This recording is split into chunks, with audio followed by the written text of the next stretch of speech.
দিন যতই যাচ্ছে কিশোরগঞ্জের জেলা শহর যেন প্রতিনিয়তই রূপ নিচ্ছে যানজটের নগরীতে।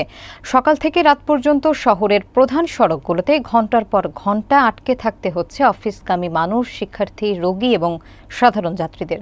বিস্তারিত দেখুন সোহানুর রহমান বাপ্পির প্রতিবেদনে। কিশোরগঞ্জ শহরের একরামপুর, পুরান থানা স্টেশন রোড সহ গৌরাঙ্গ বাজার, কোর্ট রোড ও বাসস্ট্যান্ড এলাকায় যানজট এখন নিয়মিত দৃশ্য। বিশেষ করে সকাল ও বিকেল স্কুল কলেজে ছুটির সময় পরিস্থিতি ভয়াবহ হয়ে ওঠে। স্থানীয়দের অভিযোগ, পরিকল্পনাহীন নগর ব্যবস্থাপনা, অবৈধ অটোরিকশা, ভ্যান চলাচল, রাস্তাসহ হকারদের দখলে ফুটপাত এবং ট্রাফিক পুলিশের জনবল সংকটই এর প্রধান কারণ। প্রতিদিন কয়েক হাজার ব্যাটারি চালিত অটোরিকশা শহরে প্রবেশ করলেও কার্যকর নিয়ন্ত্রণ নেই। 10 মিনিটের পথ পাড়ি দিতে আধা ঘণ্টারও বেশি সময় লাগে। শিক্ষার্থীদের বিপদে পড়তে হয়, জরুরি রোগীরা রাস্তায় মারা যায়, যা ব্যবসায়ীরাও ক্ষোভ প্রকাশ করেন। অবৈধ যানবাহন নিয়ন্ত্রণ, হকার উচ্ছেদ, ফুটপাত দখলমুক্ত করা হলে কিশোরগঞ্জের যানজট অনেকটাই কমানো সম্ভব বলে মনে করছেন বিশেষজ্ঞরা। যে আমাদের কিশোরগঞ্জের অবস্থা বর্তমানে খুবই খারাপ। জ্যামের কারণে আমরা যথাযথ সময় স্কুলের মধ্যে যাইতে পারি না।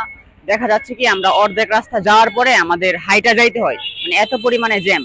এবং সবচেয়ে বড় যে সমস্যাটা হচ্ছে যে আমরা পরীক্ষার সময় যথাসময়ে ক্লাসের মধ্যে উপস্থিত থাকতে পারি না। এই ব্যবসার পরিস্থিতি বলতে গেলে আমরা খুব কষ্টে আছি। যেরকম এই যে জ্যামজট, ওই যে জাহাঙ্গীর মোড়, এই বড়বাজার অবস্থা খুবই খারাপ। ওই যে এগুলা জায়গার মধ্যে স্ট্যান্ড বানাইছে, স্ট্যান্ড গুলা লাগিয়া এই গাড়িগুলা একগুলা যাইতে পারে না। ওই দিক দিয়ে একটা গাড়ি যাইতে পারে না, উল্টা পাল্টা লাইন ধরে মুড়টারে বিনাশ করে লাইছে। প্রতিদিন তো জ্যাম লেগেই থাকে, আরো বেশিরভাগ হলো ফুটপাতের কারণে আরো জ্যাম লেগে থাকে।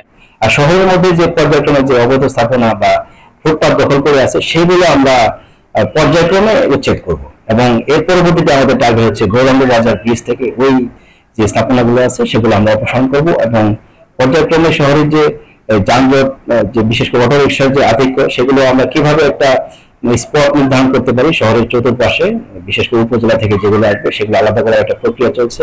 জেলা প্রশাসনের সার্বিক সহযোগিতা নিয়ে ইনশাআল্লাহ পৌরসভার পক্ষ থেকে এই কার্যক্রম ভবিষ্যতে হাতে নেবে এবং লজিস্টিক্স এর একটু স্বল্পতা আছে, তবে আমরা এটা কাটিয়ে ওঠার চেষ্টা করছি এবং সার্বক্ষণিক তদারকিতে রাখছি।